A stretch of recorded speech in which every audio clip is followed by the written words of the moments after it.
technology is the production, is the, we could think of it as the residue of the workings of the imagination. And the imagination is under the control of the superego or the overmind. So that I think technology has a weird way of always escaping the intentions of those who are working with it. A perfect example would be the chip, which makes possible the personal computer. That thing was developed under contract to the Air Force by, I think, Sperry Rand, and when it was finally finished, it didn't work right. It was far too slow. They wanted it for guidance systems of missiles and this kind of thing. Said, this thing is 1,000 times too slow. It's just baloney. It's worthless. Toss it in the wastebasket. But somebody said, but wait a minute. You know what you could do with this?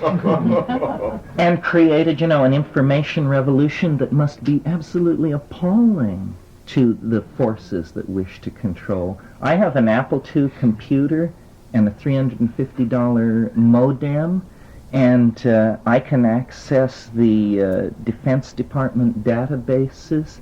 I can access all the complete shelf list of the Library of Congress, all chemical abstracts, in short, all information in the world I can access from my living room in Sonoma County, and so can anyone else who buys $1,000 worth of equipment.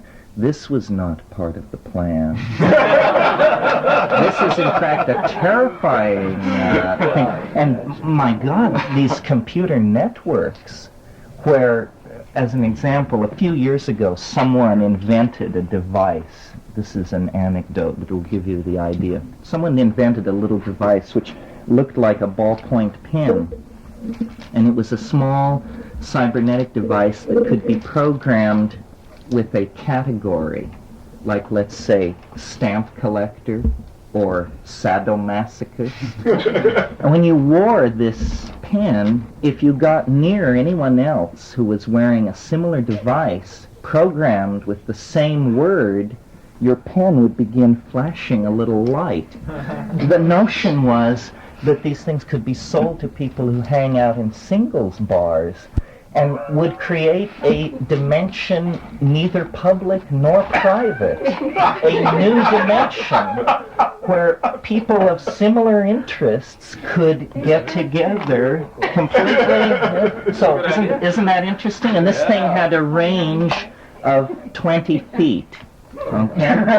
So now comes $1,000 worth of cybernetic equipment and the telephone, and it's the same device. It doesn't clip into your shirt pocket, but we've extended the range to include the entire planet. Well, you can have a search program on it too. Oh, you do. You go into these computer networks, and you say, who listed that they were interested in mushrooms, psychedelics, psilocybin, consciousness-altering drugs, hallucinogens, and then out of 70,000 users on the network, in 4.5 seconds, it tells you that 12 people listed one or some of those words. You immediately type a little letter to each one, shoot it off through the system, and you're in contact with those people. This makes conspiracy on a level almost impossible to conceive, a form of liberation. And these kinds of hardwired technologies are simply patriarchal follow-ons to the feminizing of consciousness that is happening in drugs.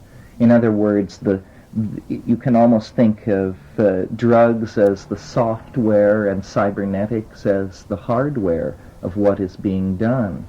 But vast areas are being opened up for human interaction, completely unregulated by any kind of institution, and these will create new kinds of social realities. The computer have a psychedelic experience. Right. It is a psychedelic. It's a hardwired psychedelic experience. People tend to think of computers as masculine, I guess, because the first generation of people who built them were male. But what they actually are the mysterious mama matrix of information. It is like the unconscious made conscious. The unconscious is ceasing to be unconscious. All information is rising into this dimension of accessibility, so that you need not wonder how many people died of tuberculosis in western Nepal last year. You just key into the biomedical index and you find out. So, and this seems to me, the word psychedelic has been attached to the drug and confined, but many things are psychedelic. Anything which expands, adumbrates, aids, and supports consciousness is psychedelic if we take the word down to its Greek roots. So this is very exciting.